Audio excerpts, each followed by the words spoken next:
The promise is from Psalm 119 and verse 99. ये प्रतिज्ञा वचन है भजन संहिता 119 वचन 99 से। I have more insight than all my teachers. मैं अपने सब शिक्षकों से भी अधिक समझ रखता हूँ, For I meditate on your statutes. क्योंकि मेरा ध्यान तेरी चितौनियों पर लगा है।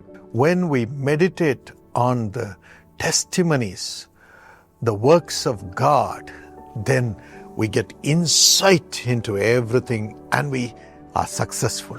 जब हम परमेश्वर की गवाहियों पर मनन करते हैं तो निश्चय हम वहां पर बहुत सी बातों के बारे में प्रकाशन पाते हैं और हम सफल होते हैं। The queen of a country said about Daniel. एक देश की रानी ने दानियल के बारे में इस तरह से कहा, Daniel 5:11. दानियल 5:11 में, There is a man in your kingdom, O king, who has insight and intelligence and wisdom like that of the gods. उस राजा के दिनों में उसमें प्रकाशन, ये कहता है राजा तेरे राज्य में एक ऐसा मनुष्य है जिसमें प्रकाश, प्रवीणता और ईश्वरों के तुल्य बुद्धि पाई गई है। That's what God wants to give you. और परमेश्वर आपको यही तो देना चाहते हैं। And this comes through the gifts of the Holy Spirit. और ये तो पवित्र आत्मा के वरदानों के द्वारा आता है। 1 Corinthians 12 and verse 8. पहला कुरिन्थियों अध्याय 12 वचन 8। It's called as the gift of the word of wisdom. और इसे बुद्धि की बातों का वरदान कहा गया है। Yes, as the Holy Spirit, the Spirit of Jesus comes into you.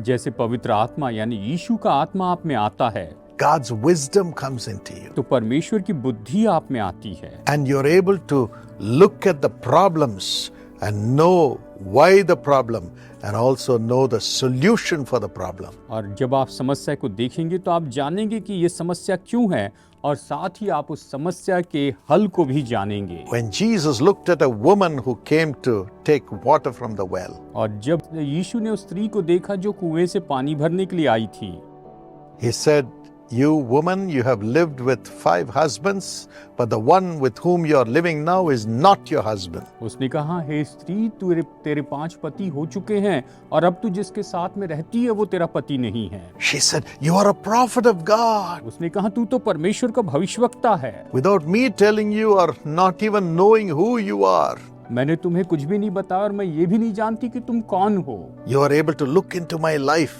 तुम मेरे जीवन में ये सब कुछ देख पाए हो। The problems in my married life. मेरे वैवाहिक जीवन की समस्याएं देखी। Truly you are a prophet of God. सच में तुम परमेश्वर के भविष्यवक्ता हो। And the Lord gave her rivers of living water, life-giving blessing from God. और परमेश्वर ने, प्रभु ने उसे परमेश्वर की ओर से जीवन के जल की नदी और जीवन को आशीष देने वाली आशीषें दी।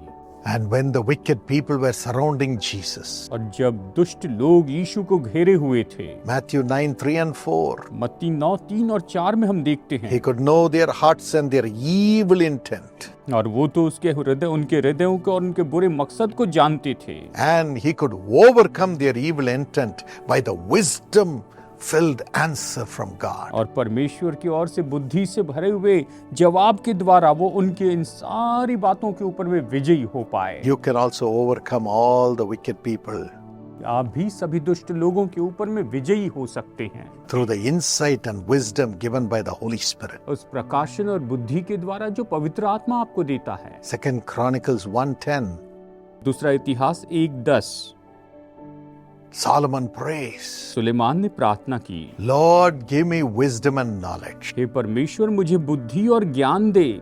And God gave him wisdom, knowledge and insight into everything. और परमेश्वर ने उसे बुद्धि, ज्ञान और सारी बातों में प्रकाशन और समझ दिया। He could understand anything and everything. वो तो कुछ भी और हर एक बात को समझ सका। And riches, wealth and honor came to him. और धन, संपत्ति और आदर उसके पास आया। God wants to give it to you. परमेश्वर इसे आपको देना चाहते हैं। Would you cry, "Lord, fill me with thy Holy Spirit"? क्या आप पुकारेंगे कि परमेश्वर मुझे अपनी पवित्र आत्मा से भर दे? I must have wisdom and prosper.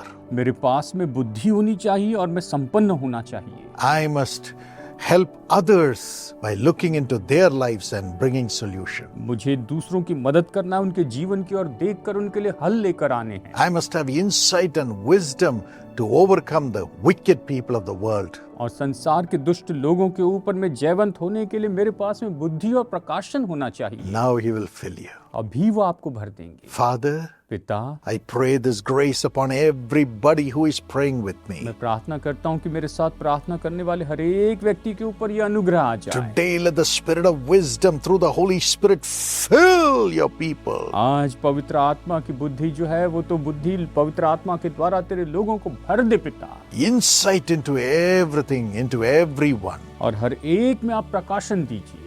and have the wisdom to rule and have riches. और प्रभु जी आप इनके पास बुद्धि दीजिए ताकि ये अच्छे से शासन करने पाए, उनके पास धन संपत्ति हो। Let them rise up to great heights. और ये महान ऊंचाइयों पर उठकर आए। Bless this day. इस दिन को आशीष दीजिए। Heal their body. इनके शरीर को चंगाई दीजिए। Restore everything in their lives. इनके जीवन में सब कुछ बिल्कुल नया बनाइए। Make them rejoice. और ये आनंदित हो। In Jesus' name. यीशु के नाम में। Amen. आमीन। Call the prayer tower, my friend, for any need. और किसी भी जरूरत के लिए मेरे दोस्तों आप प्रेयर टावर को फोन कीजिए। We are here to pray with you. हम आपके साथ प्रार्थना करने के लिए यहाँ पर हैं। God bless you. प्रभु आपको आशीष दे।